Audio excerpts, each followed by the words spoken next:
ആകാശവാണി. നമസ്കാരം. വാർത്തകൾ വായിക്കുന്നത് Udayan Kiliyannur.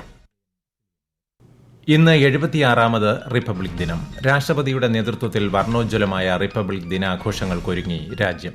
Indonesian president Prabowo Subianto മുഖ്യാതിഥി. കേരളത്തിലും വിപുലമായ ആഘോഷ പരിപാടികൾ. ഒരു രാജ്യം ഒരു തെരഞ്ഞെടുപ്പ് ബിൽ സുസ്ഥിര ഭരണത്തിലേക്കുള്ള പരിവർത്തനപരമായ ചുവടുവയ്പ്പാണെന്ന് രാഷ്ട്രപതി ദ്രൗപദി മുർമു.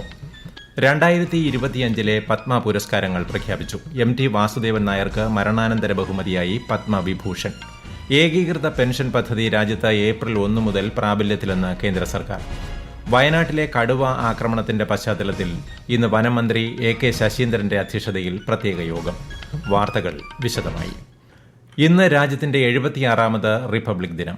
രാഷ്ട്രപതി ദ്രൗപദി മുർമുവിന്റെ നേതൃത്വത്തിൽ ന്യൂഡൽഹിയിലെ കർത്തവ്യ പഥിൽ വർണ്ണോജ്വലമായ റിപ്പബ്ലിക് ദിനാഘോഷങ്ങൾ നടക്കും. ഇന്തോനേഷ്യൻ പ്രസിഡന്റ് പ്രബാവോ സുബിയാന്തോ ചടങ്ങിൽ മുഖ്യാതിഥിയാകും. ഇന്ത്യയുടെ സാംസ്കാരിക വൈവിധ്യവും സൈനിക ശക്തിയും പ്രകടമാക്കുന്ന റിപ്പബ്ലിക് ദിന പരേഡിൽ കര, നാവിക, വ്യോമ സേനകൾക്കൊപ്പം പോലീസ്, അർദ്ധസൈനിക വിഭാഗം, NCC കേഡറ്റുകൾ തുടങ്ങിയ സംഘങ്ങൾ അണിനിരക്കും. പരേഡിൽ രാഷ്ട്രപതി അഭിവാദ്യം സ്വീകരിക്കും. രാജ്യത്തിന്റെ പ്രൌഢമായ പാരമ്പര്യവും സാംസ്കാരിക വൈവിധ്യവും നവീന മുന്നേറ്റങ്ങളും പ്രതിഫലിപ്പിക്കുന്ന നിശ്ചല ദൃശ്യങ്ങൾ ആഘോഷങ്ങൾക്ക് മാറ്റുകൂട്ടും. പ്രധാനമന്ത്രി നരേന്ദ്രമോദി രാവിലെ ദേശീയ യുദ്ധസ്മാരകത്തിൽ പുഷ്പചക്രം അർപ്പിക്കും. റിപ്പബ്ലിക് ദിനാഘോഷങ്ങളുടെ പശ്ചാത്തലത്തിൽ രാജ്യതലസ്ഥാനത്ത് സുരക്ഷാ ക്രമീകരണങ്ങൾ ശക്തമാക്കിയിട്ടുണ്ട്. ഒരു രാജ്യം ഒരു തെരഞ്ഞെടുപ്പ് ബിൽ സുസ്ഥിര ഭരണത്തിലേക്കുള്ള പരിവർത്തനപരമായ ചുവടുവയ്പ്പാണെന്ന് രാഷ്ട്രപതി ദ്രൗപദി മുർമു. റിപ്പബ്ലിക് ദിനത്തിന്റെ തലേന്ന് രാഷ്ട്രത്തെ അഭിസംബോധന ചെയ്യുകയായിരുന്നു രാഷ്ട്രപതി. രാജ്യത്തെ ഉയർന്ന സാമ്പത്തിക വളർച്ച കൂടുതൽ പൌരന്മാരെ ദാരിദ്ര്യത്തിൽ നിന്ന് മോചിപ്പിച്ചതായി രാഷ്ട്രപതി പറഞ്ഞു. Today, India is taking leadership positions in international forums. This transformation would not have been possible without the blueprint laid down by our Constitution. In recent years, the economic growth rate has remained persistently high, creating job opportunities for our youth, putting more money in the hands of farmers and laborers, and also lifting more people out of poverty. Republic ദിനത്തിനു മുന്നോടിയായി രാജ്യത്തെ അഭിസംബോധന ചെയ്ത രാഷ്ട്രപതി ദ്രൗപദി മുർമുവിന് നന്ദി അറിയിച്ച് പ്രധാനമന്ത്രി നരേന്ദ്രമോദി. ഭരണഘടനയുടെ മഹത്വവും ദേശീയ പുരോഗതിക്കായി പ്രവർത്തിക്കേണ്ടതിന്റെ ആവശ്യകതയും രാഷ്ട്രപതി അഭിസംബോധനയിൽ എടുത്തു പറഞ്ഞതായി പ്രധാനമന്ത്രി സമൂഹ മാധ്യമത്തിൽ കുറിച്ചു. 76ാമത് റിപ്പബ്ലിക് ദിനത്തിൽ ലോക്സഭാ സ്പീക്കർ ഓം ബിർള ആശംസകൾ നേർന്നു. 75 വർഷത്തെ മഹത്തായ യാത്രയിൽ രാജ്യം കൂടുതൽ ശക്തവും സമൃദ്ധവുമായി മാറിയെന്ന് അദ്ദേഹം പറഞ്ഞു. കാർഷികം മുതൽ കായികം വരെയും ഭൂമി മുതൽ ബഹിരാകാശം വരെയും ശ്രദ്ധേയമായ നിരവധി നേട്ടങ്ങൾ രാജ്യം കൈവരിച്ചതായും ശ്രീ ബിർള വ്യക്തമാക്കി. റിപ്പബ്ലിക് ദിനത്തോടനുബന്ധിച്ച് 942 പേർക്ക് ധീരതയ്ക്കും വിശിഷ്ട സേവനത്തിനുമുള്ള പുരസ്കാരം. 95 പേർക്കാണ് ധീരതയ്ക്കുള്ള പുരസ്കാരം. ബോർഡർ റോഡ് ഡെവലപ്മെന്റ് ബോർഡിൽ സേവനമനുഷ്ഠിച്ചിരുന്ന മലയാളി G. വിജയൻകുട്ടിക്ക് മരണാനന്തര ബഹുമതിയായി ശൌര്യചക്ര ലഭിച്ചു. കൊല്ലം ശാസ്താംകോട്ട സ്വദേശിയാണ്.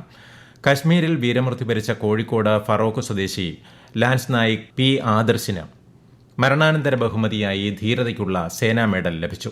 വിശിഷ്ട സേവനത്തിനുള്ള രാഷ്ട്രപതിയുടെ പോലീസ് മെഡലിന് ഇന്റലിജൻസ് ADGP P. വിജയൻ അർഹനായി. അഗ്നിരക്ഷാ സേനയിലെ assistant station officer G. Madhusoodanan Nair, senior fire and rescue officer K. Rajendran Pillai എന്നിവർക്കും വിശിഷ്ട സേവാ മെഡൽ ലഭിച്ചു. സുസ്ഥീർഘ സേവനത്തിനുള്ള രാഷ്ട്രപതിയുടെ മെഡലിന് സംസ്ഥാനത്ത് നിന്ന് 10 പേർ അർഹരായി.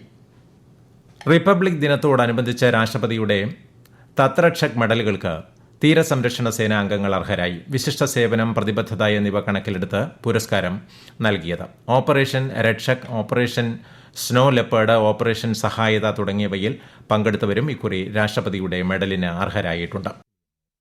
2025 പത്മ പുരസ്കാരങ്ങൾ പ്രഖ്യാപിച്ചു. 7 പത്മവിഭൂഷൺ, 19 പത്മഭൂഷൺ, 113 പത്മശ്രീ എന്നിങ്ങനെ 139 പുരസ്കാരങ്ങൾക്കാണ് രാഷ്ട്രപതി അംഗീകാരം നൽകിയത്. പുരസ്കാരം നേടിയവരിൽ 23 പേർ വനിതകളാണ്. എഴുത്തുകാരൻ MT Vasudevan Nair, Suzuki motor corporation മുൻ ചെയർമാൻ ഒസാമു സുസുക്കി, ഗായിക ശാരദ സിൻഹ എന്നിവർക്ക് മരണാനന്തര ബഹുമതിയായി പത്മവിഭൂഷൺ നൽകി ആദരിച്ചു. ഗായകൻ പങ്കജ ഉദാസ്, സാമ്പത്തിക ശാസ്ത്രജ്ഞൻ ബിബേഗ് ദെബ്രോയി എന്നിവർക്ക് മരണാനന്തര ബഹുമതിയായി പത്മഭൂഷൺ നൽകി. ഹോക്കി താരം PR ശ്രീജേഷിനും പത്മഭൂഷൺ പുരസ്കാരം ലഭിച്ചിട്ടുണ്ട്. ക്രിക്കറ്റ് താരം R. അശ്വിനും ഫുട്ബോൾ താരം IM. വിജയനും പത്മശ്രീ പുരസ്കാരത്തിന് അർഹരായി. പത്മ പുരസ്കാര ജേതാക്കളെ അഭിനന്ദിച്ച് പ്രധാനമന്ത്രി നരേന്ദ്രമോദി. ഓരോ പുരസ്കാര ജേതാവും കഠിനാധ്വാനത്തിന്റെയും അഭിനിവേശത്തിന്റെയും പുതുമയുടെയും പര്യായമാണെന്ന് പ്രധാനമന്ത്രി പറഞ്ഞു. ലോകമെമ്പാടുമുള്ള കേരളീയർക്ക് റിപ്പബ്ലിക് ദിനാശംസകൾ നേർന്ന ഗവർണറും മുഖ്യമന്ത്രിയും. വികസിത ഭാരതമെന്ന സ്വപ്നം സാക്ഷാത്കരിക്കാൻ എല്ലാവരുടെയും അക്ഷീണ പ്രവർത്തനമുണ്ടാകണമെന്ന് ഗവർണർ അഭിപ്രായപ്പെട്ടു. നാടിന്റെ നന്മയ്ക്കും ശോഭനമായ ഭാവിക്കുമായി ഒറ്റക്കെട്ടായി നിൽക്കാമെന്ന് മുഖ്യമന്ത്രി പിണറായി വിജയൻ റിപ്പബ്ലിക് ദിന സന്ദേശത്തിൽ പറഞ്ഞു. റിപ്പബ്ലിക് ദിനാഘോഷത്തിനൊരുങ്ങി സംസ്ഥാനവും. രാജ്ഭവനിൽ രാവിലെ ഗവർണർ രാജേന്ദ്ര വിശ്വനാഥ് ആർലേക്കർ ദേശീയ പതാക ഉയർത്തും. നിയമസഭയിൽ സ്പീക്കർ എൻ ഷംസീർ ദേശീയ പതാക ഉയർത്തും. മാലിന്യമുക്തം നവകേരളം ജനകീയ ക്യാമ്പയിന്റെ ഭാഗമായുള്ള ഹരിത പ്രഖ്യാപനങ്ങൾ റിപ്പബ്ലിക് ദിനത്തിൽ നടക്കും. മന്ത്രിമാരും ജനപ്രതിനിധികളും വിവിധ ജില്ലകളിൽ പ്രഖ്യാപനങ്ങൾ നിർവഹിക്കും. ഈ വാർത്തകൾ ആകാശവാണിയിൽ നിന്ന്. ആകാശവാണി വാർത്തകളും വാർത്താ അധിഷ്ഠിത പരിപാടികളും all India radio news Thiruvananthapuram YouTube ചാനലിലും @all India radio news Thiruvananthapuram Facebook പേജിലും AIR ന്യൂസ് _തിരുവനന്തപുരം ഇൻസ്റ്റഗ്രാം അക്കൌണ്ടിലും @AIR ന്യൂസ് _TVM X ഹാൻഡിലും ലഭ്യമാണ്. റിപ്പബ്ലിക് ദിനത്തോടനുബന്ധിച്ച് ഇന്ന് മഹാകുംഭമേളയിൽ പ്രത്യേക സാംസ്കാരിക ഘോഷയാത്ര നടക്കും. ഗംഗാ പവലിയനിലാണ് പ്രധാന പരിപാടി. ഗംഗ, യമുന, സരസ്വതി, ത്രിവേണി എന്നീ 4 പവലിയനുകളിലായി ഉത്തർപ്രദേശ് സാംസ്കാരിക വകുപ്പ് വിവിധ പരിപാടികൾ സംഘടിപ്പിച്ചിട്ടുണ്ട്. ഇതുവരെ 11 കോടിയോളം തീർത്ഥാടകർ മഹാകുംഭമേളയിൽ പങ്കെടുത്തതായാണ് കണക്ക്. രാജ്യത്ത് ഏകീകൃത പെൻഷൻ പദ്ധതി ഏപ്രിൽ 1 മുതൽ നിലവിൽ വരുമെന്ന് കേന്ദ്ര സർക്കാർ. കഴിഞ്ഞ വർഷം ഓഗസ്റ്റിലാണ് കേന്ദ്രം പദ്ധതി അവതരിപ്പിച്ചത്. NPS പരിരക്ഷയുള്ള കേന്ദ്ര സർക്കാർ ജീവനക്കാർക്കായിരിക്കും പദ്ധതിക്ക് അർഹതയുണ്ടാവുക. എന്നാൽ ജീവനക്കാർക്ക് ഏകീകൃത പെൻഷൻ പദ്ധതി തെരഞ്ഞെടുക്കാതെ തന്നെ NPSൽ തുടരാനും അവസരമുണ്ടാകും. ഇന്ത്യ സന്ദർശനം തുടരുന്ന ഇന്തോനേഷ്യൻ പ്രസിഡന്റ് പ്രബാവോ സുബിയാന്തോ രാഷ്ട്രപതി ഭവനിൽ ഒരുക്കിയ അത്താഴ വിരുന്നിൽ പങ്കെടുത്തു. ഇന്ത്യയും ഇന്തോനേഷ്യയും തമ്മിൽ ആയിരക്കണക്കിന് വർഷങ്ങൾ പഴക്കമുള്ള കൂട്ടുകെട്ടാണുള്ളതെന്ന് സുബിയാന്തോയെ സ്വാഗതം ചെയ്ത രാഷ്ട്രപതി ദ്രൌപദി മുർമു പറഞ്ഞു. ഇന്നലെ പ്രധാനമന്ത്രി നരേന്ദ്രമോദിയുമായും ഇന്തോനേഷ്യൻ പ്രസിഡന്റ് കൂടിക്കാഴ്ച നടത്തിയിരുന്നു. ഇരു രാജ്യങ്ങളും തമ്മിൽ ഡിജിറ്റൽ മേഖലയുടെ വികസനം, ആരോഗ്യ സഹകരണം, സമുദ്ര സുരക്ഷ തുടങ്ങിയവ ഉൾപ്പെടെ 5 ഉഭയകക്ഷി കരാറുകൾ ഒപ്പുവച്ചു. വയനാട് മാനന്തവാടിയിലെ കടുവ ആക്രമണത്തിന്റെ പശ്ചാത്തലത്തിൽ ഇന്ന് വനം മന്ത്രി AK ശശീന്ദ്രന്റെ അധ്യക്ഷതയിൽ പ്രത്യേക യോഗം ചേരും. പഞ്ചാരക്കൊല്ലിയിലെ ജനവാസ മേഖലയിൽ ഇറങ്ങിയ കടുവയ്ക്കായി തെരച്ചിൽ ഊർജിതമാക്കിയിട്ടുണ്ട്. കടുവയെ വെടിവെച്ച് കൊല്ലണമെന്നാവശ്യപ്പെട്ട് പ്രദേശവാസികളുടെ നേതൃത്വത്തിൽ നടത്തിയ പ്രതിഷേധം അവസാനിപ്പിച്ചു. വയനാട് ADMുമായി നടത്തിയ ചർച്ചയിൽ ജനങ്ങളുടെ ആവശ്യം നടപ്പാക്കുമെന്ന് ഉറപ്പ് നൽകിയതോടെയാണ് പ്രതിഷേധം അവസാനിച്ചത്. വീരഗാഥ 4.0യുടെ ഭാഗമായുള്ള സൂപ്പർ 100 ജേതാക്കളെ രക്ഷാമന്ത്രി രാജ്നാഥ് സിംഗ് ഇന്നലെ അനുമോദിച്ചു. രാജ്യത്തെ ധീരരുമായി കുട്ടികളെ ബന്ധിപ്പിക്കാനുള്ള വീരഗാഥയുടെ പ്രവർത്തനങ്ങളെ അദ്ദേഹം പ്രകീർത്തിച്ചു. 1.76 കോടി വിദ്യാർത്ഥികൾ പങ്കെടുത്ത 4ാം പതിപ്പിലെ വിജയികളിൽ 66 പെൺകുട്ടികളും ഉൾപ്പെടുന്നു. अद्भुत इस प्रकार के टैलेंट्स हमको देखने को मिलते हैं और मैं जानता हूं यहाँ जो हमारे बच्चे बैठे हैं और जिन्होंने की प्रोजेक्ट वीर गाथा में विद इन 100 जिनका सिलेक्शन हुआ है, जिनका चयन हुआ है, ये कोई छोटी उपलब्धि नहीं है. मैं कह सकता हूं आप भारत के भविष्य हैं. आप में से ही कोई डॉक्टर बनेगा, कोई इंजीनियर बनेगा, कोई IAS बनेगा. आप ही में से निकलने वाले हैं. आप ही सारी दुनिया में भारत का मस्तक ऊंचा करेंगे.